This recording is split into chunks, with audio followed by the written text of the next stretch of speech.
दोस्तों बिहार के चुनाव के नतीजे सामने आ गए हैं और यहाँ पर बीजेपी और जेडीयू के गठबंधन ने 200 पार सीटें हासिल कर ली हैं। आपकी जानकारी के लिए बता दूं दोस्तों, टोटल 243 सीट्स हैं, यानी 243 सीटों में 200 प्लस पर यहाँ पर ये दोनों चल रहे हैं। तो कितनी बड़ी बात है। आखिरकार इसके पीछे कारण क्या था?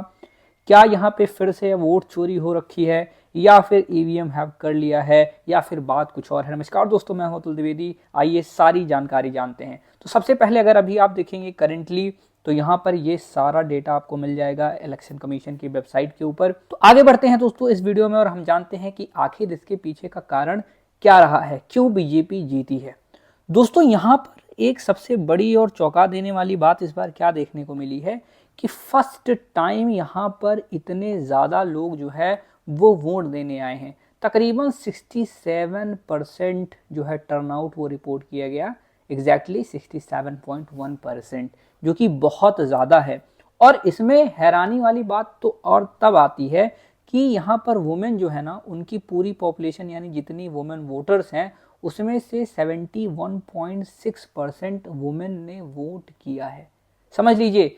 जबकि वहीं दूसरी तरफ मेन कितने वोट किए हुए हैं? 62.8%। अब इसके पीछे का सबसे बड़ा कारण दोस्तों माइग्रेशन है, क्योंकि आपको पता है कि बिहार में और यूपी में जो लोग हैं वो मोस्टली जाकर के बड़े शहरों में काम करते हैं।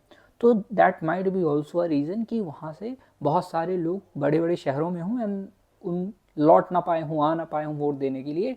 तो इसका एक ये भी बड़ा कारण है और यही मेन मुद्दा ही था। यहाँ अगर हम देखेंगे बिहार में, तो सबसे बड़ा जो लोग भी अपने इंटरव्यू में बता रहे थे कि हमें चाहिए यहाँ पर जॉब्स, हमें चाहिए यहाँ पर फैक्ट्रीज। तो आइए अब उन रीजंस की तरफ ध्यान देते हैं जिस वजह से यहाँ पर इतनी ज़्यादा सीट्स देखने को मिली हैं एनडीए को। सबसे पहले यहाँ पे दोस्तों जो डेमोग्राफी होती है वो बहुत ज़्यादा इंपॉर्टेंट होती है। कितनी महिला हैं, कितने पुरुष हैं ना, कौन से, और बिहार में जाति वर्ग भी अगर आप देखेंगे तो वो भी एक बहुत मायने रखता था। लेकिन ये इलेक्शन इस बार ना जाति और वर्ग से बढ़ करके अब ये डेवलपमेंट पार्टी का जो वादा है, जो मेमोरेंडम है, उस पर ज़्यादा बेस्ड नज़र में आ रहा है।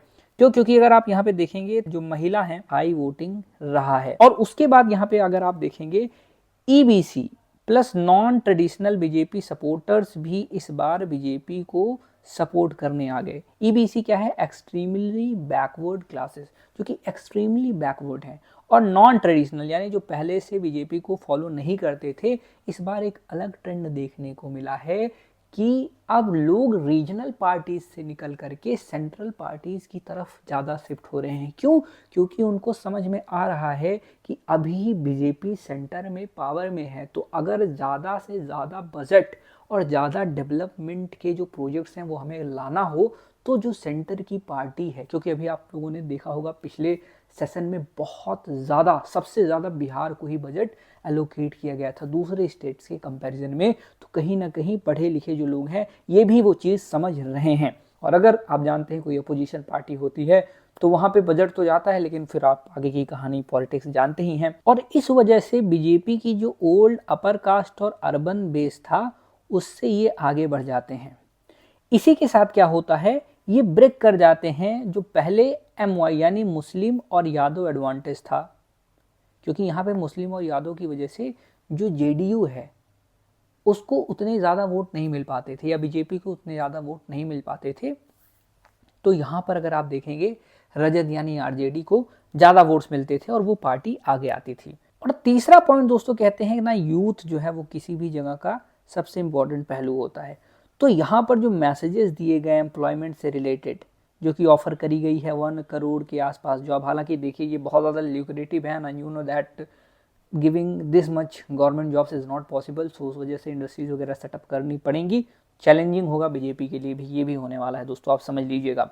और उसके बाद क्या होगा कि यहाँ पे इनको जॉब्स दी जाएंगी, थोड़ी सी स्टेबिलिटी आएगी लॉ एंड ऑर्डर में। और ये जो कॉन्सेप्ट आया था जंगल राज का, कि पहले जो है, अभी मोदी जी भी आए, उन्होंने भी अपनी स्पीच में बताया कि पहले किसी पोलिंग स्टेशन पे जाते थे तो वहाँ से लूट लिए जाते थे बैलेट बॉक्सेस को ना, जबरदस्ती मतदान होता था, फोर्सफुल होता था, बूथ कैप्चरिंग होती थी। तो इन सब से आगे बढ़ गए हैं और डेवलपमेंट की तरफ बिहार आगे बढ़ रहा है, इंफ्रास्ट्रक्चर ग्रो कर रहा है, उसकी GDP one of the fastest growing GDP में से एक हो गई है। और सेकंड में देखते हैं दोस्तों पॉलिसी एंड प्रोग्रामेटिक पुल। यहाँ पर जो टारगेटेड वेलफेयर स्कीम्स लॉन्च की गई उन्होंने भी बहुत ज़्यादा हेल्प किया। जैसे वुमेन के क्षेत्र में, वुमेन से रिलेटेड इस डेमोग्राफिक को इन गवर्नमेंट की और अलाइड स्कीम्स का काफ़ी फ़ायदा देखने को मिला, जहाँ पर डायरेक्टली 10,000 रुपीज़ जो हैं वो दिए गए वुमेन्स को ना, और इसने बहुत ज़्यादा ल्यूक्रेट किया। और इस वजह से अगर आप देखेंगे तो ये जो स्कीम है बहुत बड़ी स्कीम बन जाती है, चलते 75 बिलियन रुपीस जो है इसमें खर्च होते हैं। फिर उसके बाद आता है दोस्तों वेलफेयर प्लस गवर्नेंस फ्रेमिंग। यहाँ पे जो एनडीए का पैकेज है उसमें वेलफेयर की बात होती है, कैश ट्रांसफर किया गया वुमेन को, वुमेन फोकस्ड स्कीम्स लाई गई, स्टेबिलिटी वर्सेस लॉलेसनेस, और यहाँ पर एक मुद्दा वही रखा गया जो कि मैंने बताया जंगल राज वाला, तो वो चीज़ आप यहाँ पे देख सकते हैं।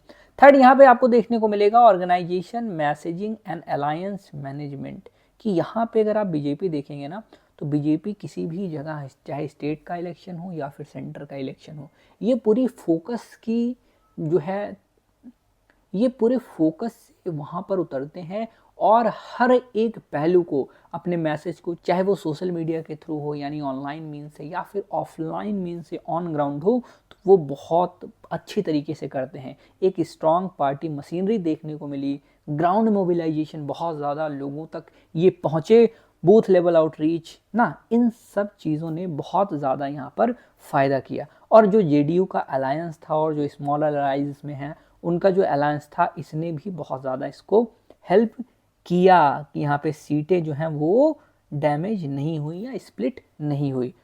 फोर्थ रीज़न देखेंगे दोस्तों ऑपोजिशंस वीकनेस। अब यहाँ पे ऑपोजिशंस की वीकनेस ऐसी क्यों हुई, क्योंकि यहाँ पे अगर आप देखेंगे तो जो आरजेडी है ना, जो महागठबंधन है, वो अपने कोर ग्रुप में बहुत ज़्यादा स्ट्रांग थे, फॉर एग्जांपल यादव और मुस्लिम वोटर्स में, लेकिन इस बार उतना ज़्यादा वो उस क्षेत्र में भी आगे नहीं बढ़ पाई और सारी कम्युनिटीज़ का, ईबीसीज़ का, अदर ओबीसीज़ का इनको उतना ज़्यादा समर्थन नहीं मिला।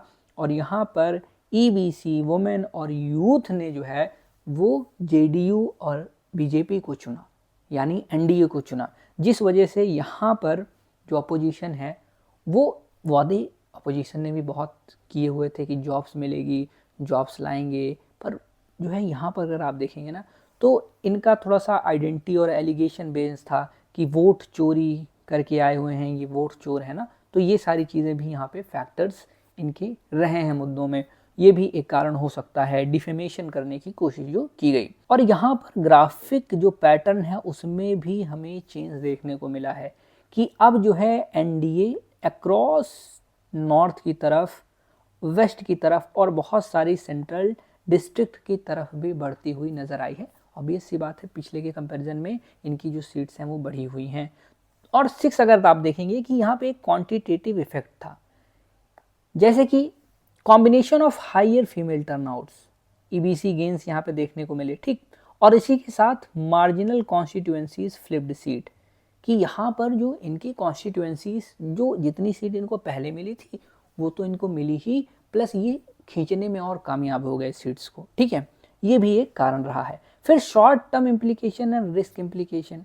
अब इसमें क्या है कि स्ट्रॉन्ग मैंडेट, एनडीए का जो मैंडेट था वो बहुत ज़्यादा स्ट्रॉन्ग रहा है और इनकी जो पॉलिसीज थी दोस्तों वो ईजिली इम्प्लीमेंट की जा सकेंगी और कंट्रोल यहाँ पे होगा स्टेट एडमिनिस्ट्रेशन के ऊपर।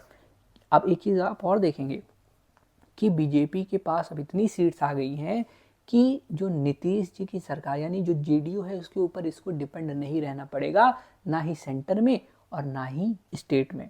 तो इस वजह से अब क्या होगा कि एक मोर सेंट्रलाइज गवर्नमेंट यहाँ पे हमें देखने को मिलेगी और ये सस्टेनेबिलिटी के ऊपर वर्क करने की बात बोले, लीकेज जो है वो नहीं होगी, ब्यूरोक्रेसी को सुधारा जाएगा। तो ये सारी चीज़ें हैं दोस्तों जो कि जीत का कारण बनी हैं। एक आगे वीडियो बनाऊंगा अगर आप कमेंट करते हैं तो, कि हारी क्यों अपोजिशन, क्या कारण था। तो मिलते हैं अगले वीडियो में। जय हिंद, वंदे मातरम।